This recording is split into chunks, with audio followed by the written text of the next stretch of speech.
Magandang araw sa inyong lahat.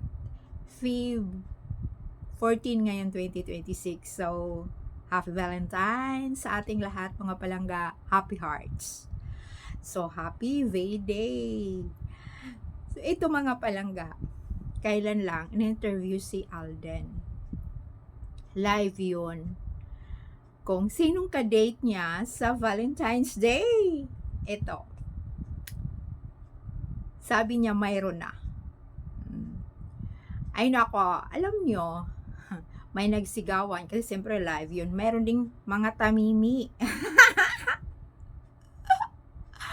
So first time niyang nasabi mayroon na. Pero dinugtungan pa niya, ay nako, work daw. Chiche, eme-eme. Yun ang sinasabi ngayon, eme-eme. Yun ay kunyari, di ba? So ganun talaga. First time nga niya, di ba, sa katagal ng panahon na nagsasabi siya na mayroon naman talaga kung katotohanan, syempre showbiz nga yun. So, ayan na nga, nasa atin, syempre, yung mga nakakaalam, yung mga hindi nakakaalam, sino sabihin, wala, kasi single yan, ayaw ngang mag-asawa, di ba? So, yung mga, syempre, yung mga nakakaalam, hindi naman sasabihin na talagang ipupush natin yung alam, pero yung mga pinapaniwalaan natin, yung noon. Di ba? Katotohanan talagang mayroon. Noon pa. Kaya nga, di ba, para sa akin, POV ko lang, palagi ko yung tinatanong, ilang taon na ba talaga siya? Sa ganung edad na milyonaryo, gwapo,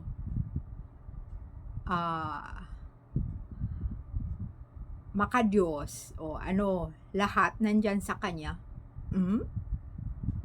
Walang girlfriend, walang GF. Ito na nga lang, sasabihin wala talagang GF kasi may asawa na. Yun ang katotohanan, di ba? Sa ganon, wala. Ay, sus, kasi talagang hindi siya maghahanap. Tapos ngayon, di ba? Mayroon na namang lumabas, pa-showbiz yun. Kasi syempre, maraming tao sasabing mayroon na siyang ka-date. Showbiz. Pero, ipupush mo, mayroon naman talaga kung sasabihin sa tunay na buhay. Di ba mga palangga? Ito, sa Aldab Nation kasi, talagang mayroon na. Yung mga iba na lang nilalabas nila, wala na yan.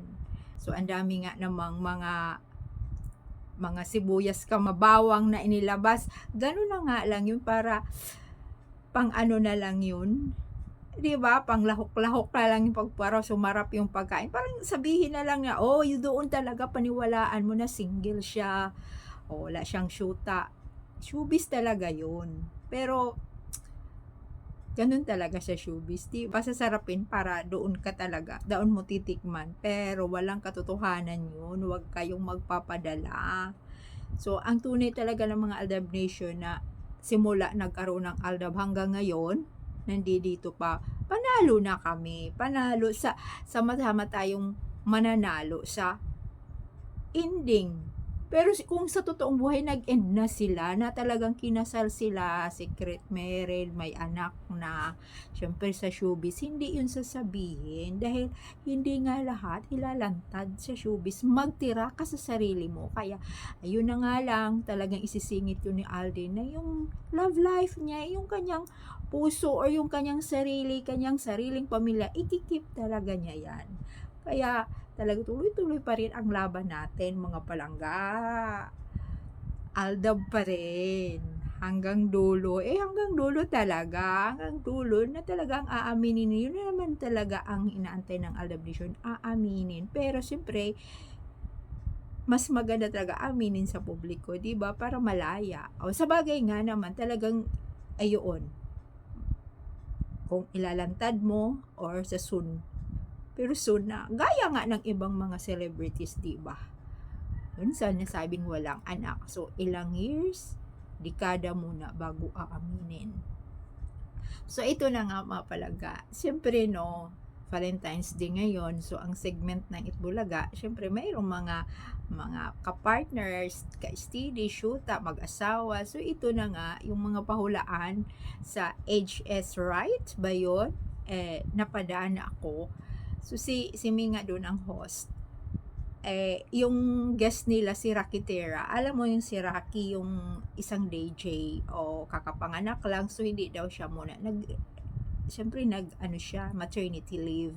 Tinanong nga siya kung ano ang ano niya, siyempre no, masasabi Valentine's Day ngayon, tapos ano ang mga realization.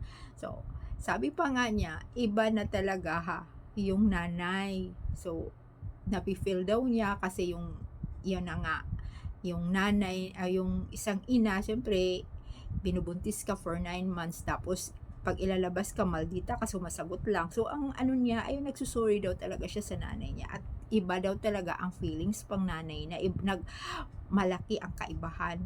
So, ito naman si Mingay, syempre dito sa tabi, tango man ang tango. So, napapa-smile ako. So, sabi kong ganun, kasi ramdam din niya na nang ganun na iba talaga pag nanay na. Di ba? Tango rin naman siya ng tango. So, sasabihin na naman ng iba kung yung pagtango ni Mingay, talaga naman, kung ina ka, tumatango ka talaga. Di ba? Alam nga naman yung mga single, sa bagay, may mga single na tumatango, pero, single mom. Feel mo talaga yung kanyang sinasabi na iba talaga ang pakiramdam mo pag ina. Oo, tango din naman siya ng tango. See? Kaya, ay nako, may anak na yan. Yun na nga lang, syempre nga, may kababalaghang ginagawa yung Itbulaga. Ganun talaga. Sila din naman yan ang nagpapauso. Sila ang gumawa ng mga sarsulistas. Lalong-lalo na pagsikat ay nandyan ka sa ibig, gagawa nila. Kasi nga, pera yun pera. Syempre, para kumita sila. Di ba mga palangga, gawa nila ng paraan na hindi totoo yung mga sinasabi, pero darating din ang panahon, totoo. Yung mga nakalabas noon ng mga lalong-lalo na anak. Panahon lang din ang antay natin. Aaminin din yan. Huwag tayong mawalan ng pag-asa. Katotohanan talaga. Kasi kabaliktaran panay nila tinatakpan ang hindi magaganda. Pero ilalabas din nila soon. Thank you so much mga palangga. Mag-asawa na yan. Kaya wala ngang syuta at single. Ito na, bye. Happy day.